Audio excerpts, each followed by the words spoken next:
when you left school at 14 years old, there was two choices, either go to sea or go to be a farm servant. Naturally, being in the seaside, you went, at Harborside, you went to the sea. You started in a small rowing boat with cord nets and creels, and you work at your way up till you come to 15 or 16 years old, and you get into the herring boat with a drift net, and you work at your way up through for being a cook. You started as a cook and you worked your way up till you come to be mate or charge or owner, and till the drifters came. Then when the drifters came, but times being hard the way they were, the cook, the fireman and the driver got weekly wages, so that you just had to fall in and take weekly wages all summer and autumn, and going to share with the Greatland in the winter time. And that, full of deficiencies for Frisbury, Yarmouth, West Coast to the Ireland, across to Ireland, back up the West Coast, up to Lerwick, and back to Frisbury in the month of June. And you just carried on a routine of that as long as you were able to come to sea. And that's about all you can say for fishing. Mm-hmm. Did you go into steam drifters, Willie? Aye. Aye. Can you tell us one thing that you recall about life aboard a steam drifter? Well, life aboard a steam drifter was slightly better than on the motorboats. Because you had a cleaner life with the coal than you had with the oil, the paraffin.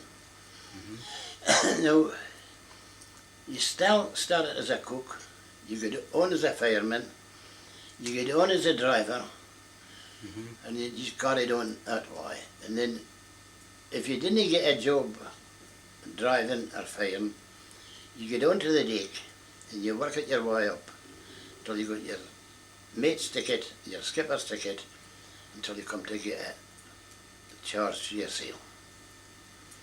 And that was just your life. And then you just followed that around the boat. Same routine, year in, year out. I feel like it was a sleeping accommodation. Oh, good enough accommodation. Good sleeping accommodation, but you all slept in the one cabin. Aye. 10 years. And there's 10 beds there. You all used the same pots, the same utensils, but you all had your own bunk. You carried your own clothes. If you're going to walk for home, well, if you want to get a walk to West Coast or a walk to Ireland or any other places, you get a walk for 8, 10 weeks, maybe 12 weeks. So you had to carry clothes in your box, your chest. You carried them with you so that you had always dry clothes if you happened to get bad weather. And you just, well, it was just your home and you made it the best of it. It was comfortable. Did you sleep in calf beds? Calf beds. Yes. Can you tell us something about that? Were they Yeah. comfortable and were they...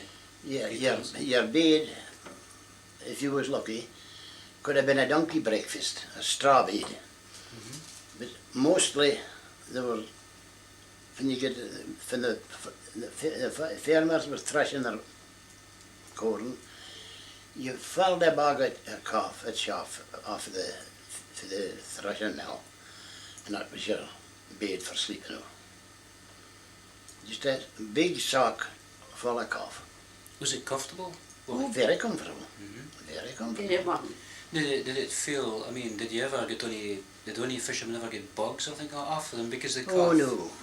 No. No, your bed just, as you lay on it, the calf just moved until you fit it in, you just had your position and you just lay there. So how long did that last now, that calf in the bed? Did it last? Well, if you've been going away, say in the month of April, it hit the day with you till you come home for Yarmouth at the month of December. Oh, I see. Aye, you changed it. Then, by that time, there had been a new one, and if you was a one after a new year, you got a new calf bed until the last year, until April. When you come home for the Greatland fishing. Then you just started over again, a new calf bed at the spring of the year, and carried on that way. So you get to the Heron in the steam drifter, but do you get the Greatland, the Great Line in the steam drifter as well? Aye, So- and a drifter as well. And so far did you gang to the Great Line fishing? Up and down the Minch and across onto the Hebrides. Oh, I see. Oh, it was more north Oh no, it was not fishing. on the west coast. on the west coast. Aye.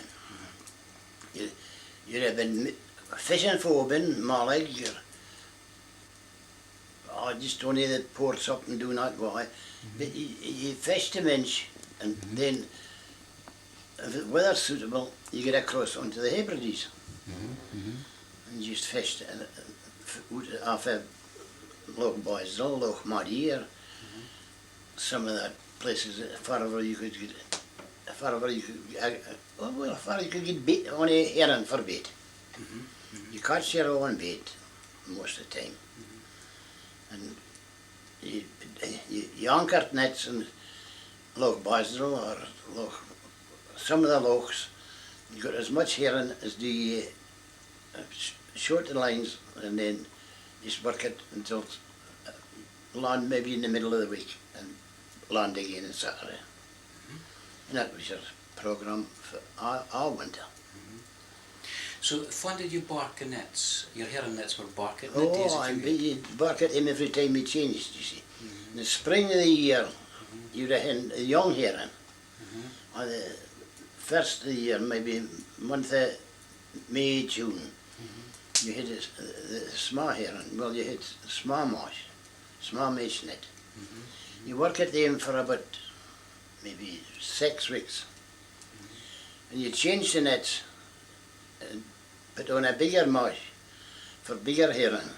Well, you take bar cuttings, put them onto the green and dry them, and put them into the stores. Now you work at that bigger mesh until the herring spawned in September. After they lost the spawn, he changed the nets and put on a fleet for making ready for Yarmouth, which was a harder net and a smaller mesh. And you worked a fortnight maybe with a spent herring and off to Yarmouth. Well, our nets had to be changed at Yarmouth, but you just store them and bark at them when you come home again.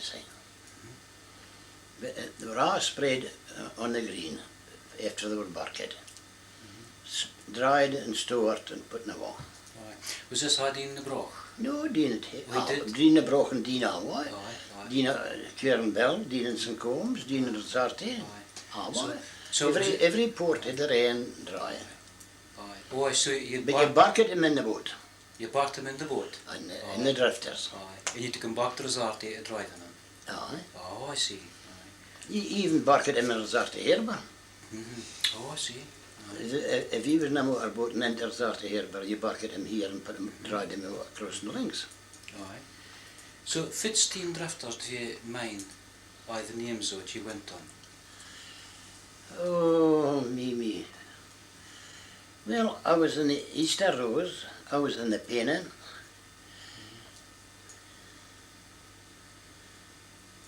I was in the Wallabank. Do you mind the skippers of them as well, for skipper them? Was it Pennon, was that the west? No, God. God, oh. Frank God, the skipper of the Pennon.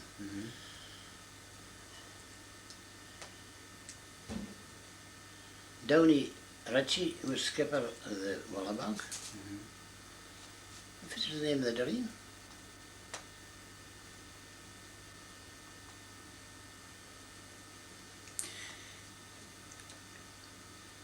Rose. Easter Rose. Easter Rose. Well, that was Genry, Johnson, Alec Johnston. Salmon, he did the salmon fishing at Genry. Sam Johnston was the herber here. His father, like. And I was in the Galilee with Peter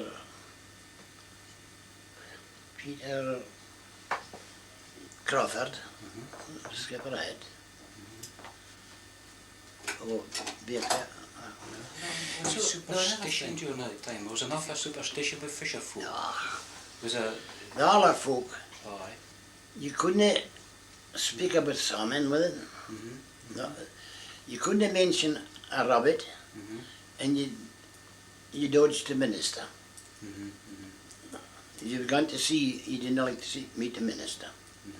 But that was just a bit of superstition. I died out as younger folk grew up. They didn't pay attention to that.